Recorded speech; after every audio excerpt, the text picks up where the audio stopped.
Vijayalakshmi Vishwanath Dayal College. I am feeling very glad because I am here to introduce our today's program keynote speaker, Advocate Mr. Sunil Fernandes sir. Mr. Sunil Fernandes is an advocate on record practicing in the Supreme Court of India and the Delhi High Court. Early life and education. He was born and brought up in Bombay. He completed his graduation from Mitchell College in 1997 and was honored a gold medal for obtaining first rank in political science by the University of Mumbai.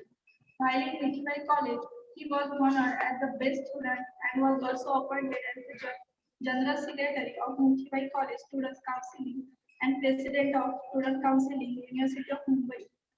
In 1996 to 1997 career, he then shifted to Delhi and obtaining his law degree from Delhi University in the year 2003. He went on to qualify as an advocate on record in the year 2009. He has served as an additional advocate general for the state of Madhya Pradesh in the Supreme Court of India. Before being appointed as an AG for Madhya Pradesh, he was designated as an standing counsel for the state of Jammu and Kashmir in the Supreme Court of India for 2 tenures, May 2010 till September 2013 and September 2015 till February 2017 for all civil, criminal and constitutional cases concerning Jammu and Kashmir. He is also the standing counsel for BSES in the Delhi High Court and Supreme Court, Delhi's largest electricity distribution company. Since May 2009, he has conducted more than 3,000 cases since 2006, out of which around 250 are reportable judgments. Some of the landmark constitution range cases in which Mr. Fernandes was involved in, one striking down the validity of Section 377 of Indian Penal Code LGBTQI case. 2. Section 497 of the Indian Penal Code Adult case. 3. Entry of women in Sabrimala Temple for application of transfer cases under CRPC and CPC to the state of Jammu and Kashmir. 5. He was also appointed as an amicus curiae by the Honorable Supreme Court in the landmark decision based on illegal arrest of woman Reni Johar versus State of Jammu, Madhya Pradesh 2016 11 SCC major election cases. Sunil Fernandes was the advocate on record in major election or anti-defection law matters before the Supreme Court of India, such as 1. Karnataka election case in 2018, Srimanta Balasaheb Patil versus Honorable Speaker, Karnataka Legislative Assembly. 2. Maharashtra political crisis in 2019 or Mahavikas Aghadi election case, Shiv Sena versus Union of India. 3. Madhya Pradesh political crisis in 2020, Shivraj Singh Chauhan versus Honorable Speaker, Madhya Pradesh Legislative Assembly. 4. Rajasthan political crisis in 2021, Prithviraj Meena versus Honorable Speaker, Rajasthan Legislative Assembly. Sir, तुम्ही तुमचा बहुमूल्य वेळ आम्हाला देता, आमच्यासाठी आनंदाचा क्षण आहे. महाविद्यालयाचे मानक मार्गनिर्देशक आदरणीय दळवी सर, सर्व शिक्षकांना आणि आम्हा विद्यार्थ्यांना फर्नांडिस सर तुमच्याबद्दल सांगत असतात. तुम्ही आदरणीय दळवी सरांचे लाडके विद्यार्थी आहात. फर्नांडिस सर, तुम्ही विद्यार्थी दशेत असताना आदरणीय दळवी सर यांनी तुम्हाला लंबी रेस का घोडा असं म्हटलं होतं आणि सर तुमच्या कर्तृत्वाने तुम्ही खूप मोठी शर्यत जिंकली आहे. फर्नांडिस सर, आदरणीय दळवी सरांनी आमच्यावर देखील असाच विश्वास दाखवला आहे. फर्नांडिस सर, आपके आने से हमारी लंबी रेस का यह सफर तेजी से होगा. सर, मैं ज्यादा वक्त नहीं लूंगी, हम आपको सुनना चाहते हैं. Thank you sir.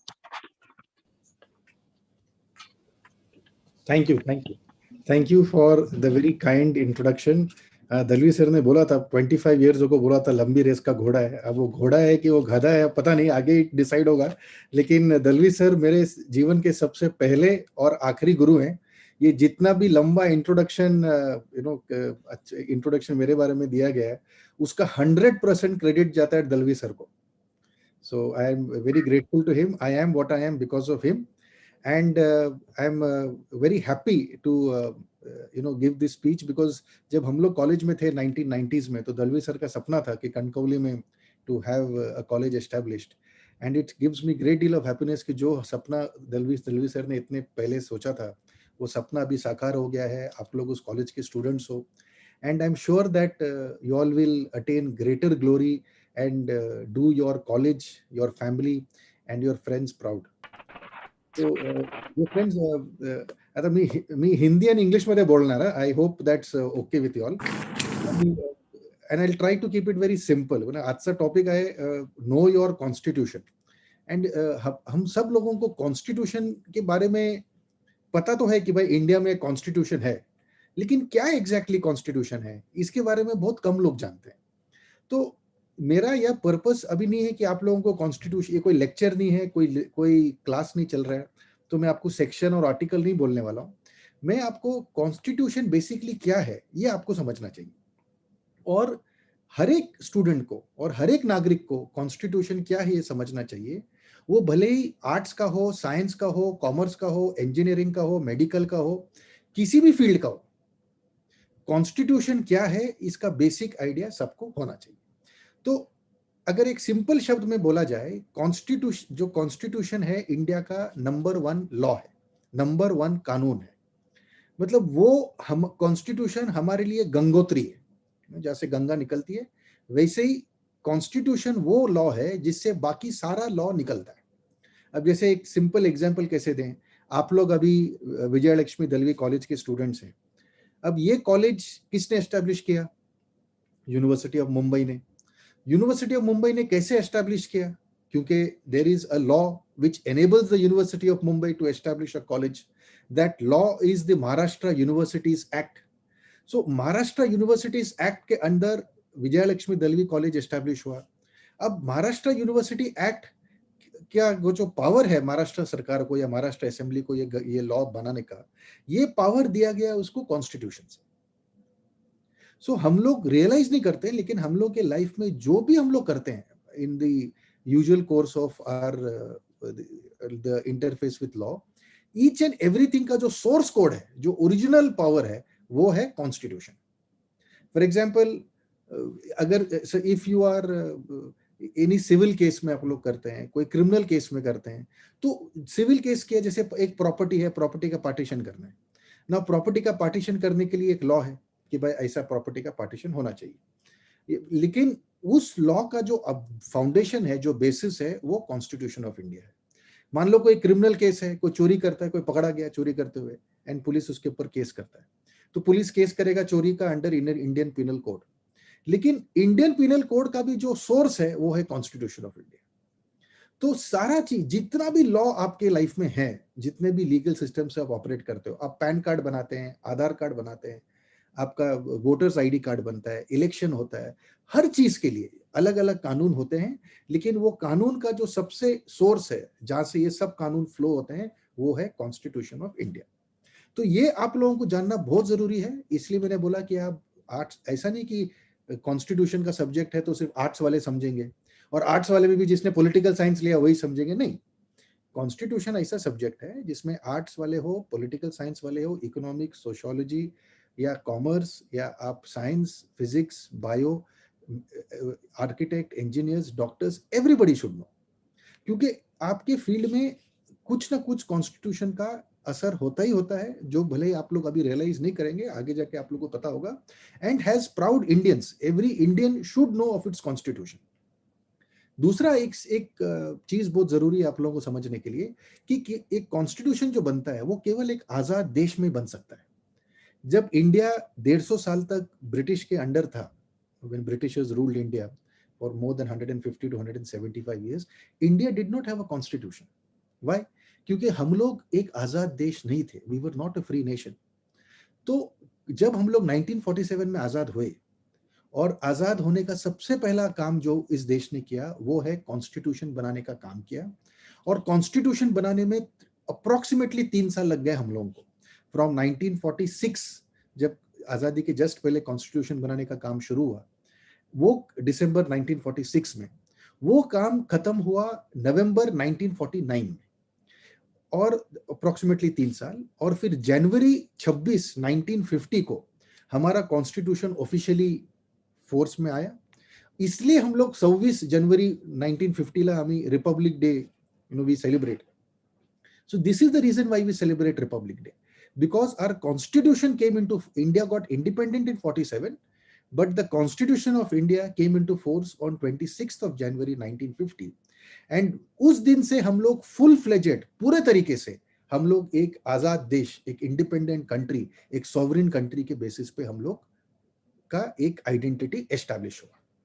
तो ये कॉन्स्टिट्यूशन बहुत जरूरी है, क्योंकि हम लोग कहते हैं कि हम लोग गर्व से कहते हैं कि हम लोग भारतीय हैं, वी आर प्राउड इंडियंस, लेकिन एक किसी भी देश को एक गर्व महसूस करने के लिए कि हम इस देश का हिस्सा हैं, एक आजादी होना बहुत जरूरी है। और संविधान जो हम लोगों का है वो उस आजादी का प्रतिबिंब है, वो इस आजादी का सबसे बड़ा सबूत है।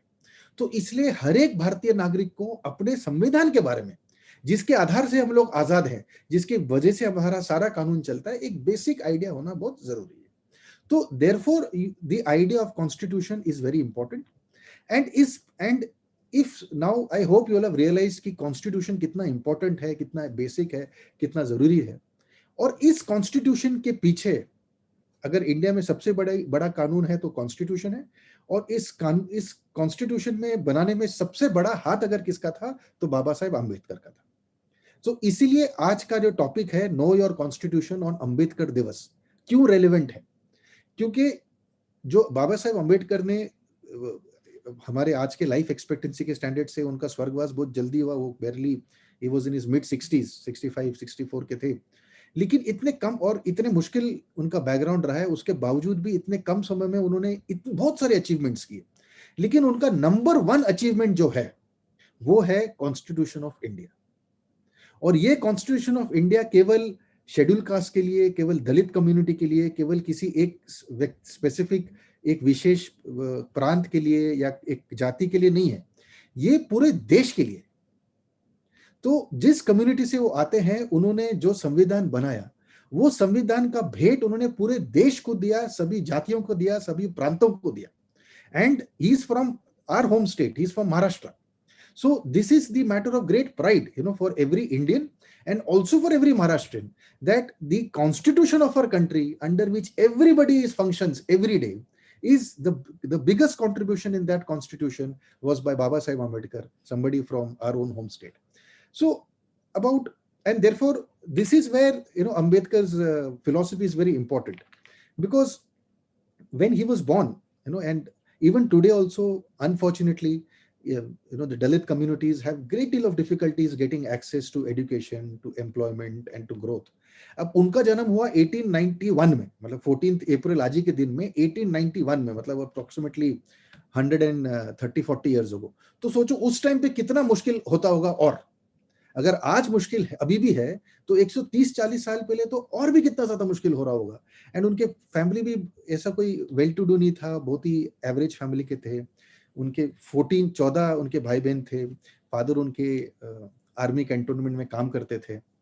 तो इसलिए जो उन्होंने शुरुआत में जो परेशानी का सामना करना पड़ा, मुश्किल का सामना करना पड़ा, उसके बावजूद भी ही accomplished great deal of goals in his life. Bombay university से वो ग्रेजुएट हुए, and Elphinstone college Bombay university से, एंड वहां से फिर उसके बाद वो यूएसए गए, वो लंदन गए, वहां से उन्होंने पोस्ट ग्रेजुएशन किया, डॉक्टरेट किया, डबल डॉक्टरेट किया, डबल पीएचडी हुए, पॉलिटिकल साइंस में, इकोनॉमिक्स में, लॉ में, उन्होंने बहुत ही अलग अलग फील्ड में उन्होंने, हम लोग तो केवल एक फील्ड में we try to do something, वो तो मल्टीपल फील्ड्स में उन्होंने ग्रेट डील ऑफ एक्सीलेंस हासिल की।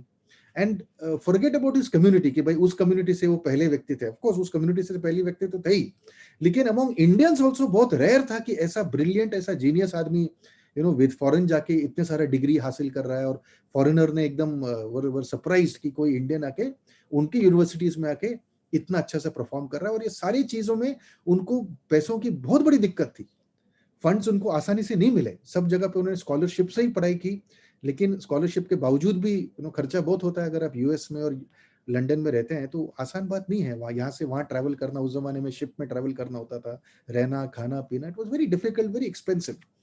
And he had an excellent academic career, he multiple PhDs उन्होंने हासिल किया, लॉ भी उन्होंने फैंटास्टिक तरीके से कंप्लीट किया, और उन्होंने इंडिया में तो लॉयर बने, लंदन में भी उनको लॉयर का स्टेटस दिया गया, जो बैरिस्टर हम लोग कहते हैं ना, आप लोगों ने शब्द सुना होगा बैरिस्टर, जो लंदन में जाके लॉ कंप्लीट करता है और जो लॉ सक्सेसफुली कंप्लीट करते हैं उनको बैरिस्टर कहते हैं। तो इंडिया में तो लॉयर थे ही, लंदन में भी बैरिस्टर थे, फिर इंडिया में आए और हमारे फिर फ्रीडम स्ट्रगल में उन्होंने इन्वॉल्वमेंट लिया।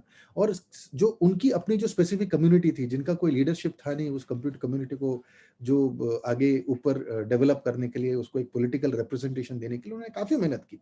तो आज जितना भी हम लोग देखते हैं, जो आज हमारी सोशल इक्वालिटी का जो एक प्रिंसिपल है, जो हमारे कॉन्स्टिट्यूशन का मूल आधार है, वो सोशल इक्वालिटी का एक लार्ज क्रेडिट जाता है बाबा साहेब को, कि उन्होंने ये सोशल इक्वालिटी जो है हमारे कॉन्स्टिट्यूशन में, कभी भी कोई डिस्क्रिमिनेशन नहीं हो सकता किसी भी कम्युनिटी के बेसिस पे, किसी भी कास्ट के बेसिस पे। अब जैसे कि तो ये सारी चीजें जो हैं, जो equality which is one of the major principles of our constitution, ये सारे के सारे was possible only because of Baba साहेब।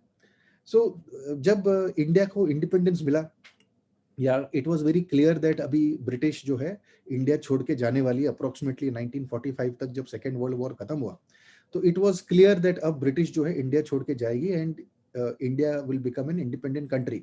तो जैसे मैंने पहले भी कहा कि जो पहला टास्क होता है किसी भी इंडिपेंडेंट कंट्री को, वो होता है अपना एक संविधान बनाना, अपना एक कॉन्स्टिट्यूशन बनाना।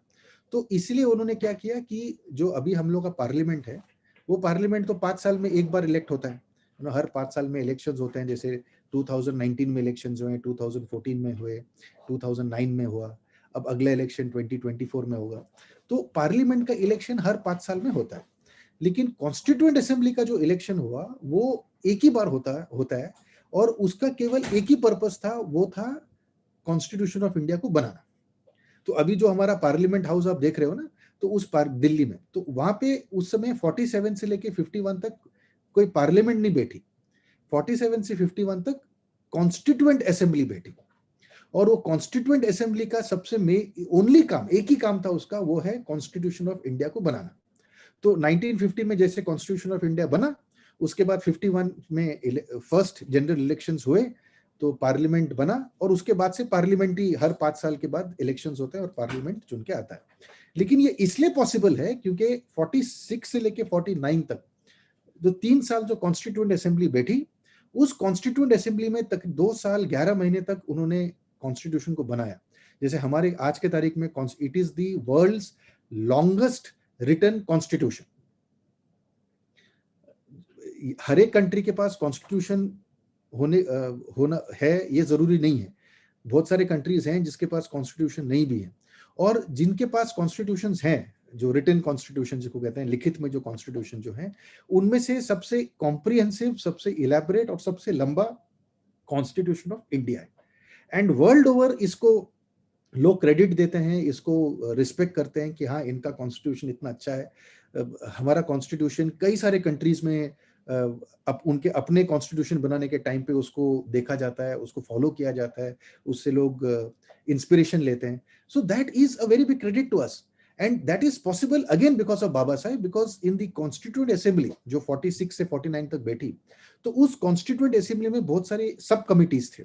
तो सबसे इंपॉर्टेंट कमिटी जो था उसमें, वो था ड्राफ्टिंग कमिटी, कि कॉन्स्टिट्यूशन का फाइनल फॉर्म कैसा होगा, क्योंकि सजेशन सब जगह से आते थे, ऑल ओवर द कंट्री से सजेशंस आए, क्या करना है हमें, कैसे करना है, क्या होना चाहिए, नहीं होना चाहिए। तो उन सारे सजेशंस को इकट्ठा करके, सोच विचार करके फाइनल फॉर्म में लाने का जिम्मेदारी ड्राफ्टिंग कमिटी का था, एंड ड्राफ्टिंग कमिटी के चेयरपर्सन बाबा साहेब थे। सो कॉन्स्टिट्यूशन का सबसे इंपॉर्टेंट कमिटी के सबसे इंपॉर्टेंट सदस्य बाबा साहेब थे, और उन्होंने इस कॉन्स्टिट्यूशन को किसी अपने कम्युनिटी के लिए नहीं बनाया, किसी एक स्पेसिफिक रीजन, स्पेसिफिक कास्ट के लिए नहीं बनाया, उन्होंने ये कॉन्स्टिट्यूशन सारे देश के लिए बनाया। तो उनका ये कॉन्स्टिट्यूशन पूरे देश के लिए एक भेंट है, एंड ये दिखाता है, दर्शाता है उनके महानता को, कि उन्होंने अपने पॉलिटिकल पार्टी या अपना वोट बैंक या अपने कास्ट के लिए नहीं सोचा, उन्होंने सोचा तो हैज एन इंडियन सोचा, हैज अ देश के नागरिक के जैसे सोचा। एंड यही सबसे बड़ी हमारे में खामी है। If all of us are constitution से अगर हमें केवल एक सबक सीखना है, केवल एक, वो ये है कि हम लोग को अपने कास्ट के बेसिस पे नहीं सोचना है, हमें अपने प्रांत के बेसिस पे नहीं सोचना है, लैंग्वेज के बेसिस पे नहीं सोचना है, गोत्र के बेसिस पे नहीं सोचना है, हमें सोचना है कि हम इंडियन हैं। और जो हम ये कदम उठा रहे हैं, जो हम ये स्टैंड ले रहे हैं, और जो हम ये काम कर रहे हैं, क्या ये इंडिया के बेनिफिट में है कि नहीं।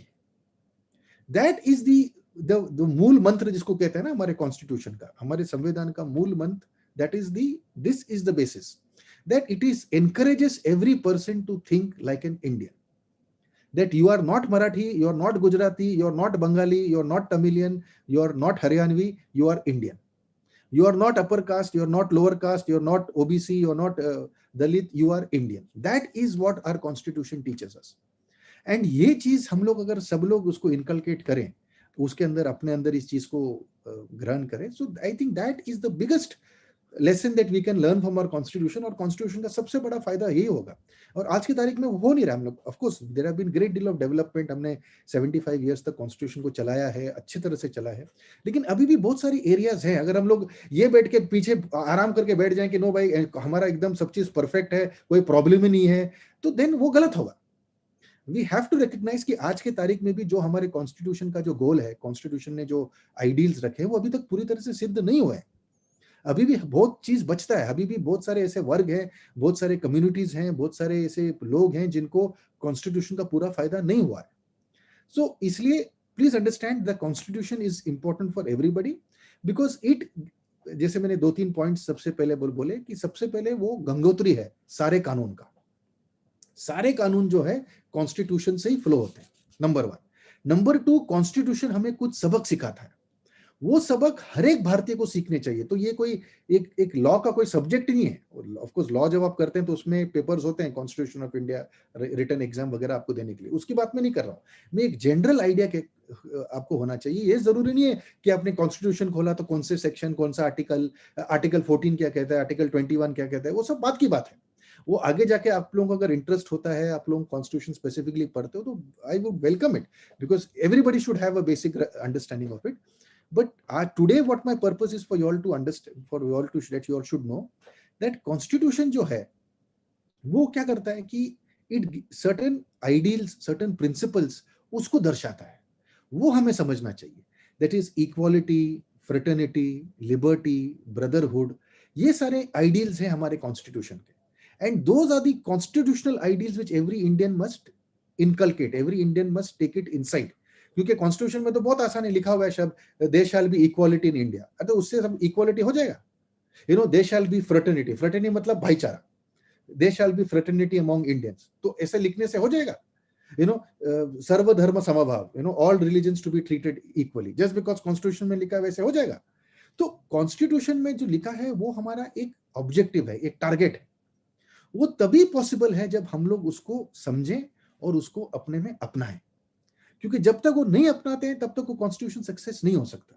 तो अगर सही मायने में हमें बाबा साहेब को श्रद्धांजलि देनी है उनके आज उनके जन्म दिवस की तिथि पे, तो वो वी कैन डू दैट श्रद्धांजलि, तो फूल चढ़ाया, अगरबत्ती चलाया फोटो के ऊपर, वो सब फाइन। बट असली श्रद्धांजलि जो होती है कि उन्होंने जो अपने लाइफ का सबसे इंपॉर्टेंट चीज किया वो है कॉन्स्टिट्यूशन ऑफ इंडिया। उस कॉन्स्टिट्यूशन ऑफ इंडिया में जो उन्होंने हमारे देशवासियों को उस जमाने के लिए भी, आज की पीढ़ी के लिए और कई सामने आने वाली पीढ़ियों के लिए जो एक मार्गदर्शन उन्होंने दिया है कि ऐसा आप लोगों को रहना है एज इंडियंस, वो चीज हमें इनकलकेट करनी है, वो चीज हमें अपनाना है, वो चीज हमें अपने अंदर ग्रहण करना है। और जब वो करेंगे तब वो असली क्रेडिट, असली कॉम्प्लीमेंट जाता है बाबा साहेब को कि हाँ उन्होंने जो किया that was really noteworthy, that is very important. So please understand the constitutional ideals, constitutional goals, ये जो है that is equality, liberty, fraternity, all these are in very simple terms कि दीज आर दी आइडियल्स जो हमारे आज से नहीं, हमारे देश में 5000 साल से ये सब मूल्य चलते आ रहे हैं। कॉन्स्टिट्यूशन में केवल वो लिखित फॉर्म में आया हुआ है। तो ऐसा नहीं कि इंडिया में कभी भाईचारा था नहीं, इक्वालिटी थी नहीं, एकता नहीं थी, लेकिन बहुत सारी ऐसी चीजें थी जो हम लोगों को आपस में बांटती थी, धर्म के नाम पे, जात के नाम पे, भाषा के नाम पे, प्रांत के नाम पे। सो कॉन्स्टिट्यूशन हमें जोड़ने का काम करता है। सो इसलिए हमें कॉन्स्टिट्यूशन को सबसे बड़ा जो हमारा लाइफ में जो रोल है वो ये रोल है कि कश्मीर से कन्याकुमारी और गुवाहाटी से लेके गांधीनगर तक सब लोगों को एक ही कॉन्स्टिट्यूशन है, एक ही संविधान है, और उस कॉन्स्टिट्यूशन के जो बाकी सेक्शंस हैं क्या है क्या नहीं, वो तो बात की बात है, लेकिन ये जो बेसिक मूल्य है इस कॉन्स्टिट्यूशन का, ये आप जानें, ये आप समझें, एंड ये जब आप अपने में इनकलकेट करेंगे, एंड कल जब आप when you all pass out from this college, when you all start working in whatever capacity, limit in small capacity or big capacity. But when you start working like ideal Indians, because the ultimate goal of the constitution is to create ideal India and ideal Indians. So once you act and behave like ideal Indians and ideal countrymen, that is the day when the constitution has succeeded, and that is the day when Baba Sahib's soul will really be happy. So I would like to conclude it here, and I would like to keep the floor open for question and answer sessions. तुम्ही मला मराठीमध्ये प्रश्न विचारा, no problem. Marathi कळतं मला. आता 25 वर्ष दिल्लीमध्ये राहिलो आणि मला मराठीची सवय आता सुटली आहे, पण तरी सुद्धा तुम्ही मराठीमध्येच मला प्रश्न विचारा, if you all feel comfortable, and I shall try and answer to the best of my abilities. Sir, संसदेला संविधानात बदल करण्याचा अधिकार आहे. भारतात अनेक घटना दुरुस्त्या होत आहेत. यामुळे संपूर्ण संविधान बदलले जाईल अशी भीती वाटते. त्याबद्दल सर तुम्हाला काय वाटतं? देखो, कॉन्स्टिट्यूशन को चेंज करना इतना आसान नहीं है, यू नो, बिकॉज जो एक नॉर्मल लॉ है उसको आप इमीडिएटली चेंज कर सकते हैं, but to change the constitution you need a very big बहुमत, you need a very big majority in the parliament. So therefore, and plus even if you change the constitution, तो वो final नहीं है, फिर उसको चैलेंज कर सकते हैं आप सुप्रीम कोर्ट में और हाई कोर्ट में. फिर सुप्रीम कोर्ट और हाई कोर्ट क्या करेगी, वो देखेगी कि ये जो चेंज किया है कॉन्स्टिट्यूशन में, ये कॉन्स्टिट्यूशन के फायदे में चेंज किया है कि ये कॉन्स्टिट्यूशन को नष्ट कर रहा है, ये कॉन्स्टिट्यूशन को डिस्ट्रॉय कर रहा है. तो अगर कोई चेंज कॉन्स्टिट्यूशन को डिस्ट्रॉय कर रहा है तो सुप्रीम कोर्ट उस चीज को एक्सेप्ट नहीं करेगी, उसको स्ट्राइक डाउन करेगी. फिर वो लॉ जो कॉन्स्टिट्यूशनल चेंज है वो सेट असाइड हो जाएगा, वो समाप्त हो जाएगा, वो चलेगा नहीं. मैं आपको एग्जांपल देता हूं जो आपको डर है. मान लो कल पार्लियामेंट एक लॉ बनाती है कि जिसने सबसे ज्यादा पैसा दिया उसी का एडमिशन होगा कॉलेज में. मतलब कोई एंट्रेंस टेस्ट नहीं, कोई मार्क्स का कोई देखना नहीं. हर एक कॉलेज में एक ऑक्शन सिस्टम चलेगा, बोली सिस्टम चलेगा कि जो सबसे ज्यादा पैसा दिया वो घुस गया कॉलेज में. तो सबसे ज्यादा पैसा देने वाले लोग मेडिकल में जाएंगे, सबसे ज्यादा पैसा देने वाले लोग आईआईटी जाएंगे, जिसके पास पैसा नहीं है वो अपना घर बैठो. मान लो ऐसा लॉ आया कॉन्स्टिट्यूशन को चेंज करके, तो वो लॉ चैलेंज हो सकता है पार्लियामेंट, सुप्रीम कोर्ट में मोस्टली, और कभी हाई कोर्ट में भी. और सुप्रीम कोर्ट उसको उस लॉ को डिस्ट्रॉय कर सकता है, सेट असाइड कर सकता है, ये कहते हुए कि सॉरी, आप ऐसा लॉ नहीं ला सकते जिससे जो इक्वालिटी का जो प्रिंसिपल है, जो हमारे कॉन्स्टिट्यूशन में मैंने आपको बोला ना 3-4 मेन गोल्स हैं, मेन आइडियल्स हैं, उसमें से सबसे मेन है इक्वालिटी. तो इक्वालिटी के इस प्रिंसिपल के विपरीत है, उसके अगेंस्ट है, इसलिए ये वाला लॉ स्ट्राइक डाउन हो जाएगा. तो आपका जो चिंता है कि भाई कॉन्स्टिट्यूशन में ऐसे चेंजेस आएंगे जिससे हमारा कॉन्स्टिट्यूशन जो ओरिजिनल संविधान है वही नष्ट हो जाएगा, वो इतना आसान नहीं है. अभी भी कोर्ट्स हैं, अभी भी, और अल्टीमेटली हम लोग हैं, वी आर द पीपल. हमें इसलिए मैंने बोला कि कॉन्स्टिट्यूशन को समझिए और एकदम सतर्क रहिए. तो बिकॉज आप लोग अगर केयरफुल रहेंगे, only then no government will be able to take this risk. You see, if people, हम लोग ही अगर ध्यान नहीं देंगे और हम लोग भी अगर अपने सरकार को जो चाहे वो करने को देंगे, तब सरकार ऐसे ही करेगा, कुछ भी करेगा. तो हमें चौकन अल्टीमेटली रहना है, सब चीज कोर्ट पे या सब चीज पार्लियामेंट पे नहीं रखना है. If we people are very clear on this, अगर हम लोग इक्वालिटी को और एक नैरो ग्राउंड्स में एक दूसरे को आपस में हम लोग न लड़े और न अपने आप को बांटे, that is the biggest guarantee to ensure that the parliament does not do any mischief. Okay, thank you sir.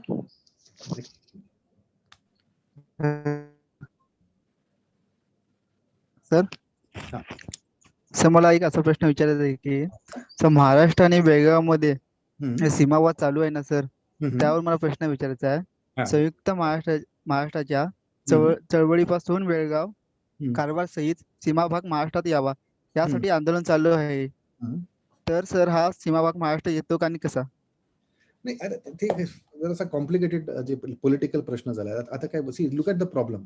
सी 1956 च्या अगोदर ना, वी डिड नॉट हॅव, इंडियामध्ये काय होतं 1947 मध्ये, देयर वॉज ब्रिटिश इंडिया, म्हणजे those provinces which were directly under control of British, and there were राजा महाराजांचे ते kingdoms, you know, princely states म्हणतात त्यांना. तो हे these were the only 2 types of units in British India. For example Bombay presidency. आता Bombay presidency was directly under the control of the British, आणि बॉम्बे प्रेसिडेन्सीमध्ये present day half of Maharashtra, Gujarat आणि सुद्धा कराची सुद्धा, मतलब imagine even some parts of Pakistan also was a part of Bombay presidency. तो ते ओल्ड लॉ ग्रॅज्युएट्स म्हणजे ते फॉर एक्झाम्पल लालकृष्ण अडवाणी साहेब, त्यांनी मग जे लॉ केलं त्यांचं त्यांनी कॉलेज केलं, त्यांचं degree is from Bombay university, but होते ते कराचीमध्ये. आणि तेव्हा Karachi was a part of India, मतलब युनायटेड इंडिया, तेव्हा पाकिस्तान नव्हतं. So you must understand that when India became independent in 1947, तर हे असं ते आता प्रेझेंट डे मॅपमध्ये आहे ना, लिंग्विस्टिक रिऑर्गनायझेशन ऑफ स्टेट, मतलब भाषाच्या बेसिसमध्ये you have different states, ते नव्हतं in 1947. We only had British India and we had various princely states. म्हणजे महाराष्ट्राचा एक हिस्सा निजामच्या राज्यामध्ये होता, निजाम ऑफ हैदराबाद. तो मग 1950s मध्ये एक they started and movement that the country must be, all the provinces must be redrawn on the basis of language. So therefore आता ते म्हणजे म्हणतात त्यांना एक स्टेट रिऑर्गनायझेशन कमिशन आलं 1955 मध्ये, and entire India was redrawn, the map was redrawn on the basis of language. So that is called linguistic reorganisation of India based on language. तो मधले प्रेझेंट 1956 मध्ये प्रेझेंट डे महाराष्ट्र आलं, महाराष्ट्र आणि Gujarat separate झालं. Gujarat was established on basis of Gujarati, Maharashtra was established on basis of Marathi, Andhra Pradesh was established on basis of Telugu, Tamil Nadu established on basis of Tamil, Kerala on basis of Malayalam. असा करता करता we had various states. आता लँग्वेजच्या basis पे you can organize India, but the administrative convenience में that was not always there, because there were some border districts in which there were two languages which are equally powerful. मग काय करायचं? आता बेलगाव, बेलगाव मध्ये 50% for example Marathi speaking, 50% non Marathi speaking. You see, so that is one of the problems, and there are several border states, which have this problem. Kerala, Karnataka, and Tamil Nadu have this problem. Then Maharashtra and Karnataka have this problem. So 99% we were able to redraw India, change India, and उसको ऐसा बनाया हम लोग ने जैसे linguistic language के basis पे हम लोग ने अलग अलग स्टेट बनाया. लेकिन ये 100% पॉसिबल नहीं है. ये कुछ ना कुछ ऐसा प्रॉब्लम होगा ही होगा. एक दो ऐसे एरियाज होंगे जो इसको एग्जैक्ट हम लोग काट नहीं सकते. इट्स नॉट पॉसिबल कि एकदम 100% परफेक्ट, क्योंकि कितने सारे डिस्ट्रिक्ट्स हैं अपने भी इसमें महाराष्ट्र में भी, जहाँ पे जैसे अपना ओस्मानाबाद, औरंगाबाद, ये सब तो निजाम के अंडर था वो 200 साल के लिए. तो उधर दक्षिणी भाषा, दक्षिणी हिंदी बोला जाता है. Then Vidarbha was a separate state. उसको विदर्भा और जो आज का मध्य प्रदेश है 200 साल तक एक ही था. It was known as central provinces. उसके पहले Maharashtra was not there.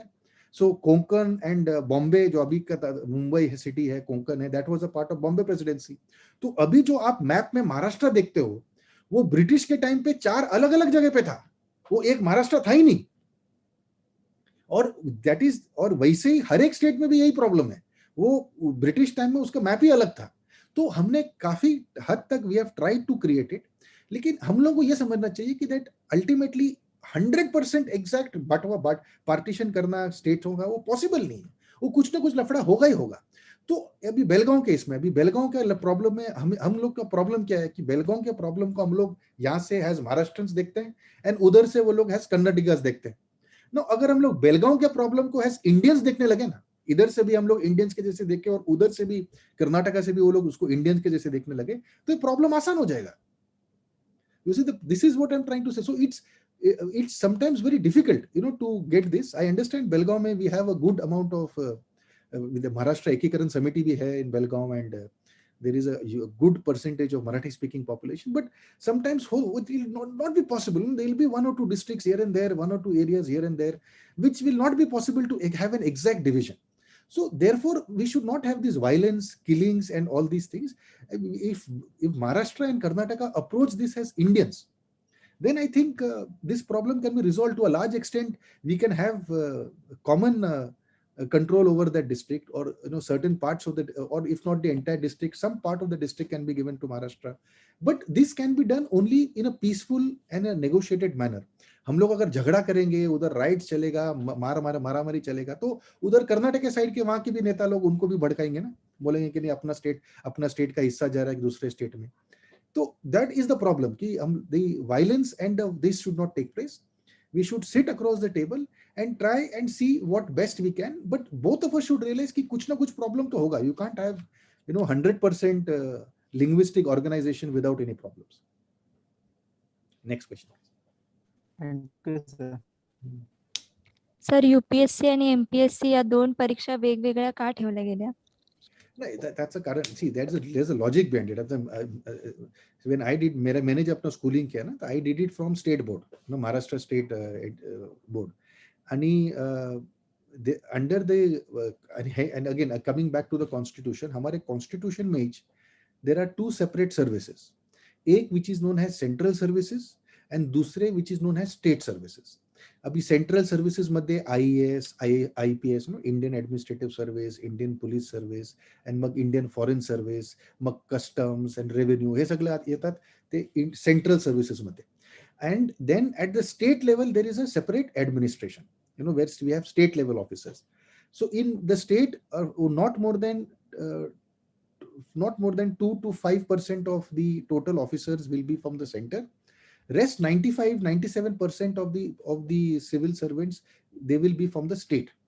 So because there are two separate type of officers, central government officers and state government officers, because of that those separate recruitment agency hai. UPSC is for central government officers का recruitment करने के लिए, और MPSC जो है वो state level officers का recruitment करने के लिए.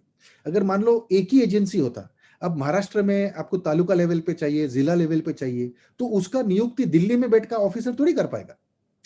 सो इसलिए उसका कारण है ना, हर एक स्टेट का अपना एक कमीशन है. जैसे महाराष्ट्र में Maharashtra public service commission, Gujarat में Gujarat public service commission, Madhya Pradesh में Madhya Pradesh state public commission. तो जो स्टेट लेवल के जो ऑफिसर्स हैं या स्टेट लेवल का जो जॉब है, उसका रिक्रूटमेंट करने के लिए वो बोर्ड है. क्योंकि वो स्टेट वालों को ही पता है ना. अभी हम लोग महाराष्ट्र में हैं तो हम लोग को पता चलेगा कि भाई औरंगाबाद में ज्यादा चाहिए, विदर्भ में चाहिए, जलगांव में चाहिए, तो वो स्टेट लेवल आदमी डिसाइड कर पाएगा, सोच कर पाएगा अच्छे से. अब दिल्ली में जो बैठा है वो तो डिसाइड नहीं कर पाएगा, उसको तो आइडिया नहीं है कि किसमें रिक्रूटमेंट, सिंधुदुर्ग में ज्यादा चाहिए कि जालना में ज्यादा चाहिए. So that's the reason why you have to separate services, and because there are two separate services there are two separate boards. UPSC केवल सेंट्रल सर्विसेज के लिए रिक्रूटमेंट करती है, एमपीएससी या कोई भी स्टेट बोर्ड केवल स्टेट बोर्ड के लिए रिक्रूटमेंट करती है. और यूपीएससी में जब रिक्रूटमेंट होता है सेंट्रल सर्विसेज ऑफिसर्स का, वो रिक्रूटमेंट होने के बाद फिर उनको वेरियस स्टेट्स में डेप्यूटेशन के लिए भेजा जाता है. तो अगर आईएएस सिलेक्ट हो गया कि यूपीएससी के एग्जाम के लिए, या आईपीएस सिलेक्ट हो गया, तो उसके बाद उसको स्टेट वाइज किसी काडर में भेजा जाता है. किसी को महाराष्ट्र मिलेगा, किसी को तमिलनाडु मिलेगा, किसी को वेस्ट बंगाल मिलेगा, तो उस हिसाब से वो लोग जाते हैं.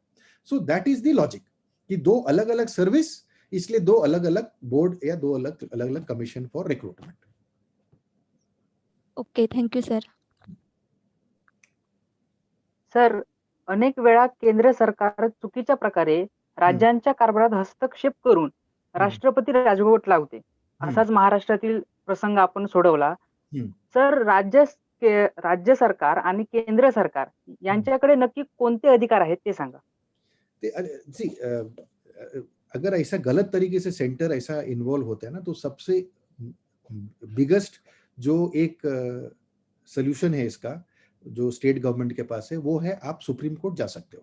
जैसे 2019 में जब ये राज्यपाल शासन लगा था महाराष्ट्र में, तो महाविकास आघाड़ी सुप्रीम कोर्ट गई थी. तो सुप्रीम कोर्ट में केस डाला, और सुप्रीम कोर्ट में उन्होंने बताया कि देखो हमारे संविधान में आर्टिकल 356 है, 356, उसके तहत डिसाइड होता है कि उधर राज्यपाल शासन या प्रेसिडेंट का रूल लगेगा कि नहीं लगेगा. एंड प्रेसिडेंट रूल लगाने के लिए सुप्रीम कोर्ट ने ही बोला गया कि ये सब कंडीशन होना चाहिए, उसके बाद ही आप डाल सकते हो. लाइक फॉर एग्जांपल, एक गवर्नमेंट कोई काम ही नहीं कर रही है, उधर टोटल एडमिनिस्ट्रेशन कोलैप्स हो गया है, उधर पूरा मारामारी चल रहा है, दंगा चल रहा है, लफड़ा चल रहा है. सो ऐसे सब सिचुएशन में सुप्रीम कोर्ट ने बोला कि हाँ, आप इसको स्टेट गवर्नमेंट को बर्खास्त कर सकते हो, और सेंट्रल रूल, प्रेसिडेंट्स रूल डाल के उसको कुछ टाइम तक के लिए देख लो, सिचुएशन को कंट्रोल में लाओ, नॉर्मलसी लाओ, और उसके बाद ही आप इलेक्शन करके नया स्टेट गवर्नमेंट इलेक्ट कराओ। लेकिन अनफॉर्चुनेटली क्या हुआ है कि आजाद, हर एक जो भी गवर्नमेंट पार्टी आती है सेंटर पे, ऐसा नहीं कि किसी एक पार्टी का है, हर एक पार्टी का ये लफड़ा है। जो भी पार्टी आती है सेंटर में, वो ऑपोजिशन वाली जो पार्टी होती है स्टेट गवर्नमेंट को, उसको कुछ ना कुछ बहाने से डिसमिस करने के चक्कर में रहती है। तो ये कोई ग्राउंड नहीं होता ऐसा, ये कि जैसे सेंटर में किसका पार्टी, सेंटर में मान लो कांग्रेस का पार्टी है और महाराष्ट्र में मान लो बीजेपी का सरकार है, तो जस्ट बिकॉज आप लोग दो अलग अलग सरकार से पार्टी से बिलोंग करते हैं, इसका मतलब नहीं कि कांग्रेस के पास ये अधिकार है कि इस महाराष्ट्र बीजेपी सरकार को डिसमिस कर दे। तो अलग पॉलिटिकल पार्टी होना कोई कारण नहीं है डिसमिसल का। वो under our constitution article 356 it is breakdown of law and order, it is total breakdown of administration, only then can the state government be dismissed। and आजादी से लेके अब तक more than 100 times ये पावर इस्तेमाल किया गया है, and 90% से ऊपर ये पावर गलत तरीके से इस्तेमाल किया है। बट उसका सुप्रीम कोर्ट ने ओवर 1994 में एक बहुत बड़ा जजमेंट दिया, 2006 में भी एक बहुत बड़ा जजमेंट दिया। 2006 में I was involve in that case.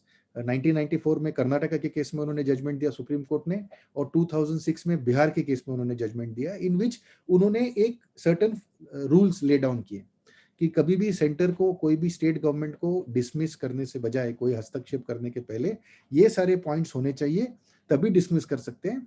और उसके अगेंस्ट अगर डिसमिस किया तो आप आओ सुप्रीम कोर्ट या आओ हाई कोर्ट, एंड वो सेंट्रल गवर्नमेंट का जो डिसमिसल ऑर्डर उसको वो लोग सेट असाइड करके वापस स्टेट गवर्नमेंट को नियुक्त कर सकते हैं। Next question please.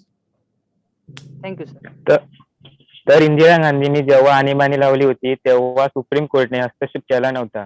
सध्या मात्र सुप्रीम कोर्टने अनेक गोष्टी हस्तक्षेप करताना आपल्याला दिसते, तर त्याबद्दल नक्की काय तरतुदी आहे?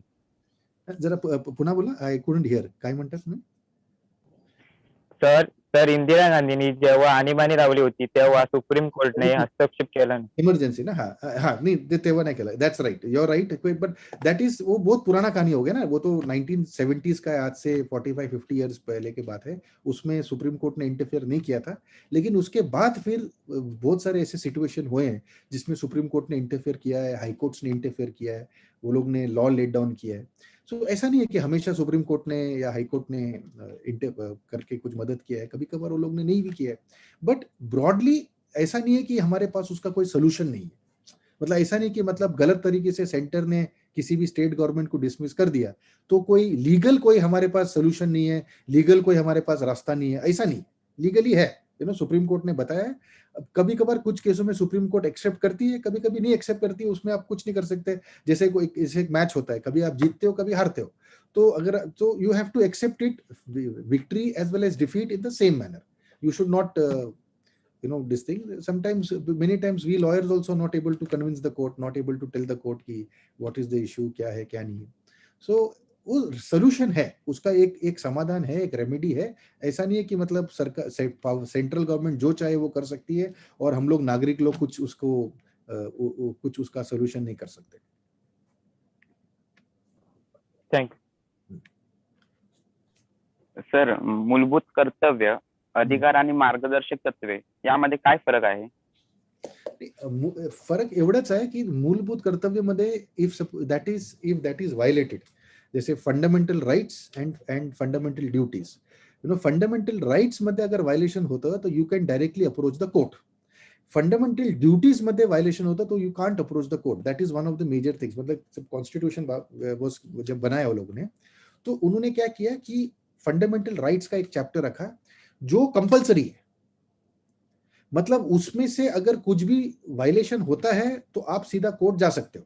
जैसे आर्टिकल 14 है, एक सेक्शन नंबर 14 है हमारे कॉन्स्टिट्यूशन में, जो कहता है इक्वालिटी होना चाहिए इंडिया में।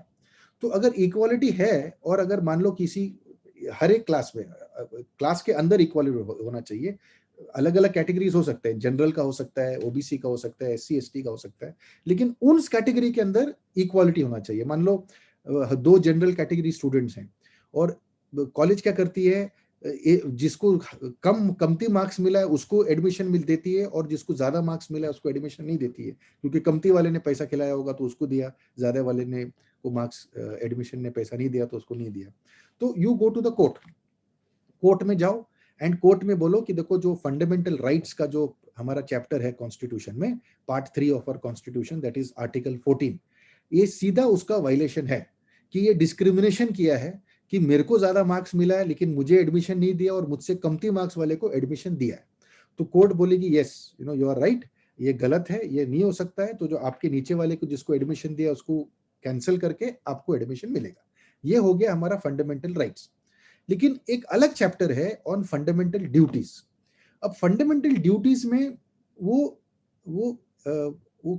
अगर वो कंपलसरी चीज नहीं है, अगर आप उसको फॉलो करते हैं तो बहुत बढ़िया, अगर आप बाई चांस फॉलो नहीं कर पाए तो आप उसके खिलाफ कोर्ट में केस नहीं कर सकते। फॉर एग्जांपल फंडामेंटल ड्यूटीज हैं या directive principles of state policies जिसको हम लोग कहते हैं इन पार्ट 4A, कि दीज आर दी एक गाइडलाइंस, एक ब्रॉड गाइडलाइंस दिया हुआ है कॉन्स्टिट्यूशन को, ऐसा होना चाहिए। अगर आप कर पाओ तो ठीक है, नहीं कर पाओ तो नो प्रॉब्लम। फॉर एग्जांपल एक उसमें एक है कि uniform civil code, that there should be uniform civil code all over the country, but it's a part of directive principles of state policy, it's not a part of fundamental rights. अगर मान लो पूरे country में directive uniform civil code नहीं होता है तो उसके against आप कोर्ट नहीं जा सकते हो। आप कोर्ट में एक पिटीशन नहीं फाइल करके नहीं बोल सकते हो कि भाई पूरे इंडिया में यूनिफॉर्म सिविल कोड लाओ। क्यों? क्योंकि वो पार्ट 3 का हिस्सा नहीं है, जो फंडामेंटल राइट का उसका हिस्सा नहीं। जो फंडामेंटल राइट वायलेट होता है उसके लिए आप कोर्ट जा सकते हो। अगर फंडामेंटल राइट वायलेट नहीं हो रहा है, अगर फंडामेंटल ड्यूटीज या directive principles of state policy violate हो रहे हैं, उसके लिए आप कोर्ट नहीं जा सकते। सो that is one of the basic differences between the two. एक कंपलसरी है और दूसरा नॉन कंपलसरी है। Okay sir, thank you. Any other questions?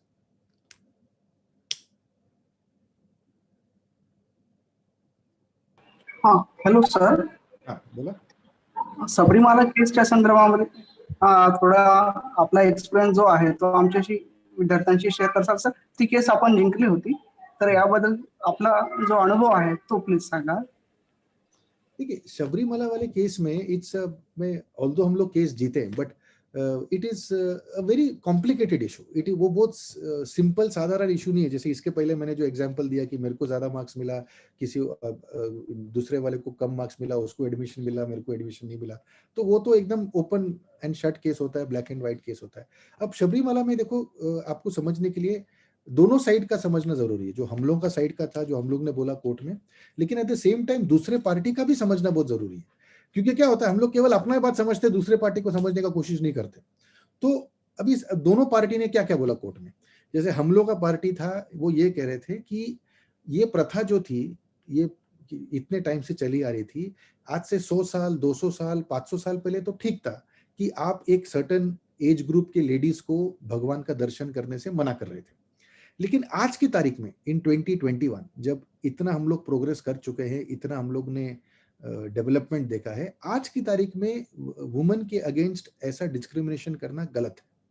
जैसे फॉर एग्जांपल, आज से 100 साल पहले सती का प्रथा था, आज से 100-150 साल पहले चाइल्ड मैरिज का प्रथा था, आज से 100-150 साल पहले तक विडो रीमैरिज नहीं होता था।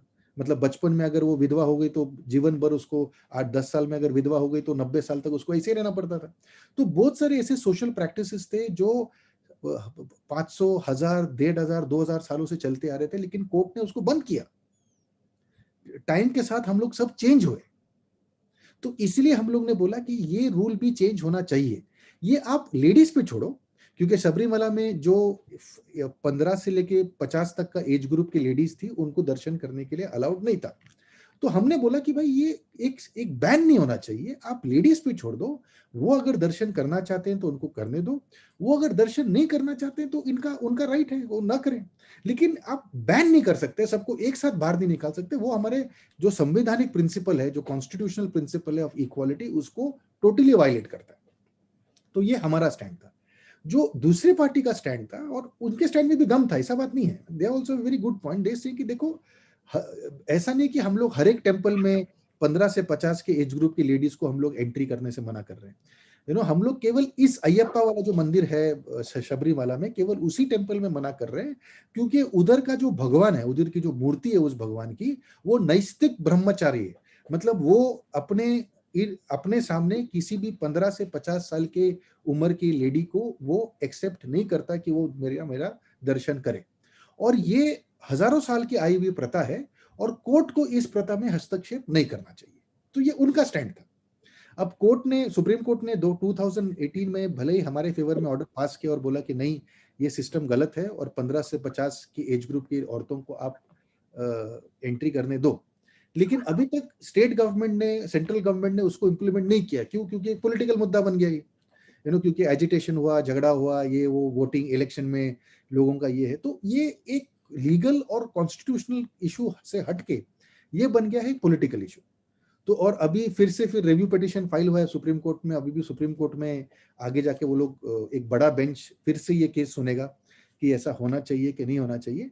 लेकिन जो मेरा एक हमेशा ये किया कि ऐसा नहीं कि जस्ट बिकॉज मैंने केस किया तो मैं अपने आप को सही मानूंगा और दूसरी पार्टी को गलत, ऐसा नहीं। मैं आप लोगों को दोनों साइड बताना चाहता हूं कि हमने क्या बोला और दूसरे पार्टी ने क्या बोला, और आप लोगों को ये डिसाइड करना है कि दोनों पार्टी में से कौन सा सही है। सो मैं ये नहीं बोलूंगा कि सिर्फ क्योंकि मैंने वो केस किया तो मेरा ही वाला जो हम लोग का लाइन सही है, ऐसा नहीं है। लेकिन मैं केवल ये कह सकता हूं कि देखिए, टाइम के साथ साथ सभी लोग चेंज होते हैं। हम लोग 2021 में, 1921 में देश का क्या पॉलिटिकल सिचुएशन था, क्या कल्चरल सिचुएशन था, क्या सोशल सिचुएशन था, क्या वो 2021 के जैसा था 1921 में? नहीं। 1821 में कैसा था, 1721 में कैसा था, 1521 में कैसा था? तो हर एक सिस्टम जो है वो टाइम के साथ जो एक मूल आधार होता है सोसाइटी का, वो तो सेम रहता है। लेकिन कुछ प्रैक्टिसेस होते हैं, कुछ प्रथाएं होती है जो टाइम के साथ हमें चेंज होना होता है। अच्छा, दूसरी साइड जो हमारी ऑपोजिट साइड थी, वो कहते थे अरे आप केवल हिंदू धर्म में क्यों बोल रहे हो, आप मुसलमानों को बोलो, आप क्रिश्चियन को बोलो, आप सिख को बोलो, उनके मुसलमानों के वहां पे तो डिस्क्रिमिनेशन है। देखिए, अगर दूसरी जगह पे डिस्क्रिमिनेशन है तो that should not be a ground कि अपने जगह पे भी हम लोग डिस्क्रिमिनेशन करें। अगर उनके वहां पे डिस्क्रिमिनेशन है तो हमें उन्हें सुधारना चाहिए, उनके जैसे हमें नहीं बनना चाहिए। ये कॉमन। सर, क्या बोला सर मुझे क्वेश्चन था। हेलो सर, मुझे क्वेश्चन था कि वो जो यूनिवर्सिटी ऑफ मुंबई में यूथ फेस्टिवल में अगर डिस्क्वालीफाई करते हैं स्टूडेंट को, तो वो करना चाहिए या नहीं करना चाहिए? आप जरा स्क्रीन पे आके पूछिएगा, स्क्रीन पे आइएगा। आप कौन प्रश्न पूछ रहे हैं सुनील जी?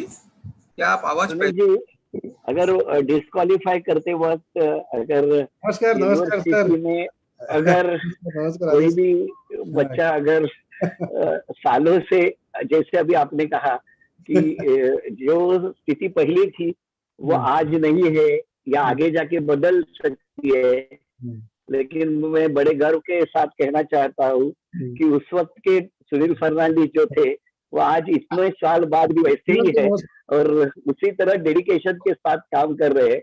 तो मैं क्वेश्चन पूछने वाला था कि क्या डिस्क्वालिफिकेशन यूथ फेस्टिवल में सही है या गलत है, या एटलीस्ट लिटररी है?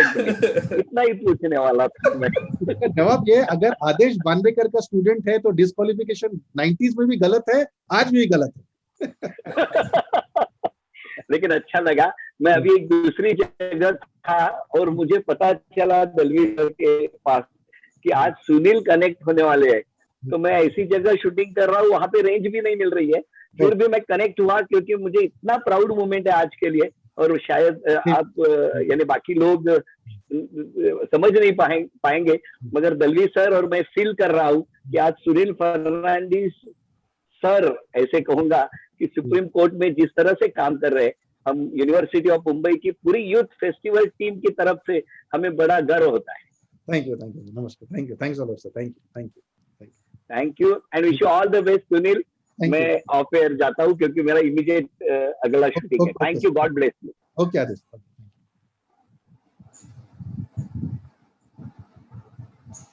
Hello sir. Hello. Since there are being digital proofs used in Supreme Courts as proof, at what % can we trust those proofs? Because they can be manipulated very easily. नहीं, proof जो है whichever courts you go for digital proofs, whether it is supreme court और anything, you know there is a certificate of authenticity, मतलब ये कि ये manipulate नहीं हुआ है वो आपको दिखाना होता है। एंड दूसरे पार्टी को पूरा चांस है उसको एग्जामिन करके देखने के लिए कि ये सही डिजिटल प्रूफ है कि इसमें कुछ झोलझाल किया है वो लोग ने, कुछ धांधलेबाजी किया है। तो ऐसा नहीं है कि कुछ भी डिजिटल दिया तो उसको एक्सेप्ट कर लेंगे। वो दूसरे पार्टी को भी चांस मिलता है उसको देखने के लिए, उसमें अगर कुछ प्रॉब्लम है तो दूसरा पार्टी अपना डिजिटल प्रूफ सामने कर सकता है, ये बोलने के लिए कि देखो ये टैंपर किया हुआ है, ये असली डिजिटल प्रूफ नहीं है। तो ऐसा नहीं है कि डिजिटलाइजेशन में इट्स नॉट लाइक कि ऐसा डाला तो 100% उसको एक्सेप्टेंस है, it's always the other side has a chance to rebut it. Next question.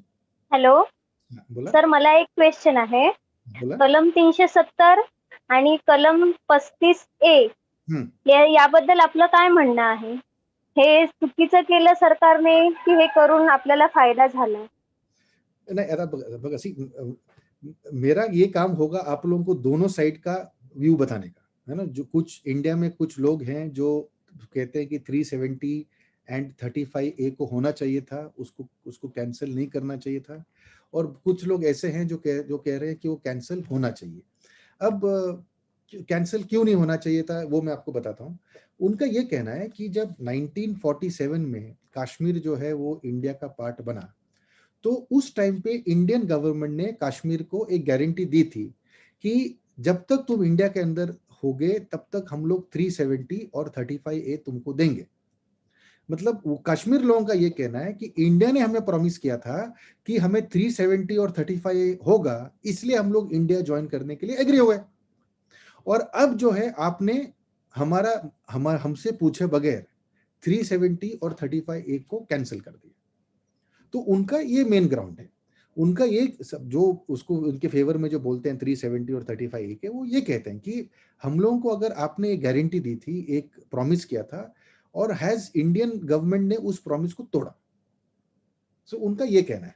और जो दूसरे साइड वाले वो ये कहते हैं कि देखो कि 370 और 35A का जो हमने प्रॉमिस दिया था आपको, वो इसलिए दिया था क्योंकि उस टाइम पे पाकिस्तान को लेके प्रॉब्लम्स हो रहे थे, और अब जो है 75 years down the line situation बदल गया है, और इसलिए सिचुएशन बदल गया तो आपको ये 370 और 35A का जरूरत नहीं है। ये 370 और 35A के वजह से प्रॉब्लम ही क्रिएट हो रहा है पिछले 70 ईयर्स से, उससे कोई सोल्यूशन मिला नहीं हम लोगों को, इसलिए इसको हटाओ और आप पूरी तरह से इंडिया में मर्ज हो जाओ। तो ये दोनों पार्टी का कहना है। लेकिन देखो, ये जो मैंने सबरीमाला को लेकर भी जो सवाल मैंने किया था कि देखिए कि कैसे लोग जो हैं या हमारे लीडर्स जो हैं वो पलटते रहते हैं। अभी 370 के लिए लोग कह रहे हैं कि टाइम के साथ बदलना चाहिए, और उस 1947 में 370 का कोई था, महत्व था, लेकिन 2020 में 370 का कोई महत्व नहीं है, तो खत्म होना चाहिए 2019 में। तो ठीक है, समझ गया।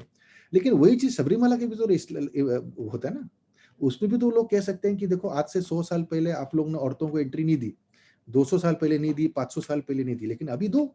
टाइम के साथ हमें बदलना चाहिए, एंड टाइम के साथ। और कॉन्स्टिट्यूशन भी जब 1950 से लेके अभी तक 102 बार 103 बार चेंज हो चुका है, उसके छोटे छोटे अमेंडमेंट्स हो चुके हैं।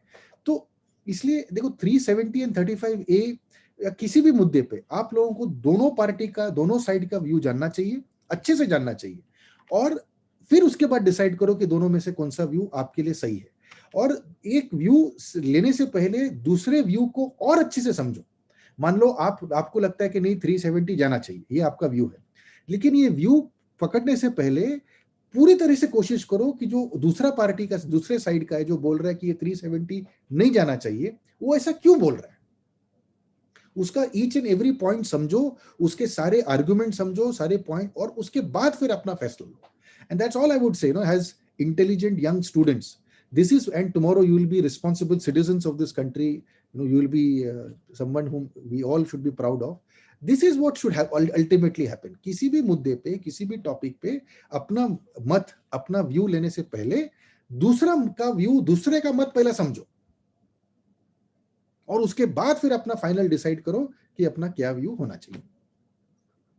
ठीक है? Okay sir, thank you. Next question please.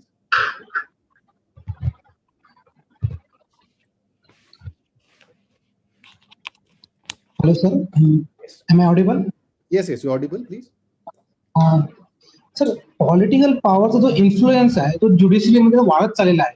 जेणेकरून लास्ट इयर मध्ये तुम्ही जस्टिस सुप्रीम कोर्ट जस्टिस त्यांनी समोर येऊन म्हटलं चाललं देश संकट में जो पॉलिटिकल पॉवर्स आहे ते पॉलिटिक्स इन्फ्लुएन्स जास्त वाढत आहे कॉन्स्टिट्यूशन ज्युडिशरी पॉवर मध्ये. So it is good for it is bad.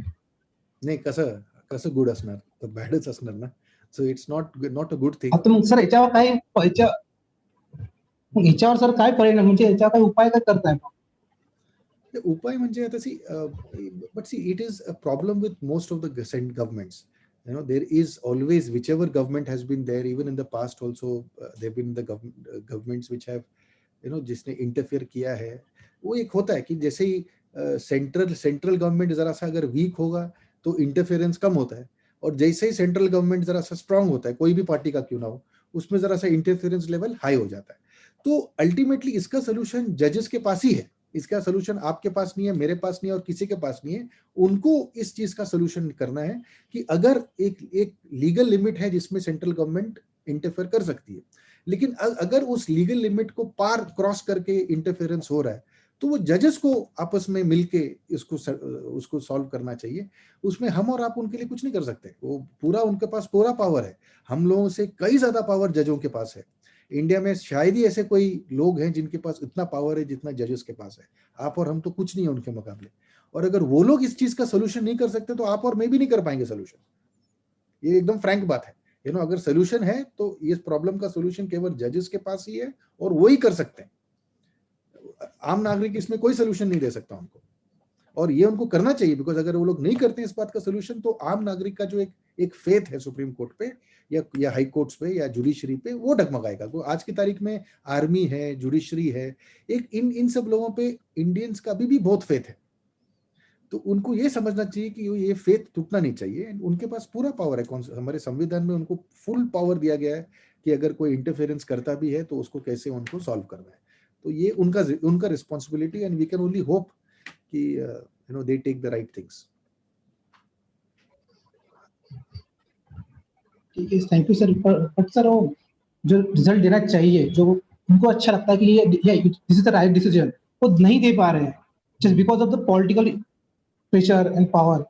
And sir ऐसा है कि constitution is the greatest, okay, but politics now politics getting much importance.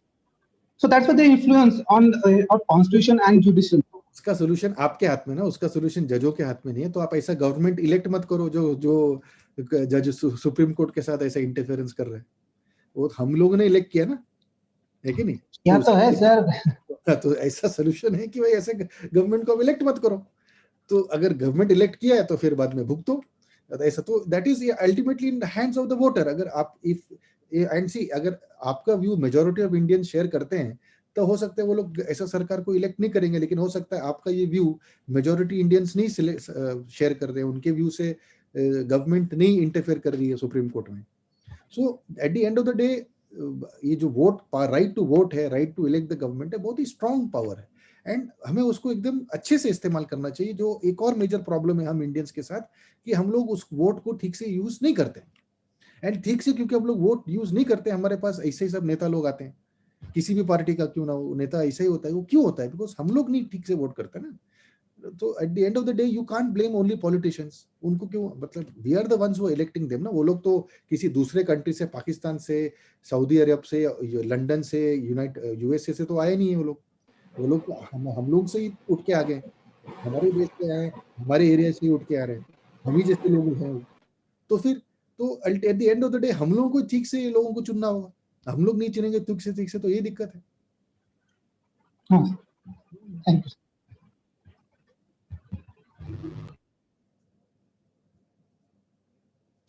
Any further questions? Please सर्व मुलांना खूप छान मार्गदर्शन केलं.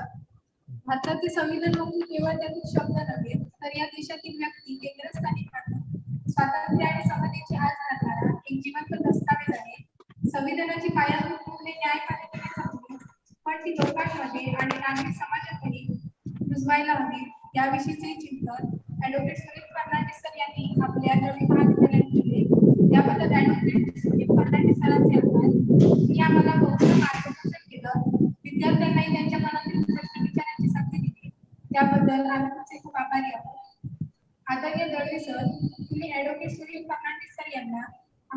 विद्यार्थ्यांना मार्गदर्शन करण्यासाठी आपल्या महाविद्यालयात आमंत्रित केलं.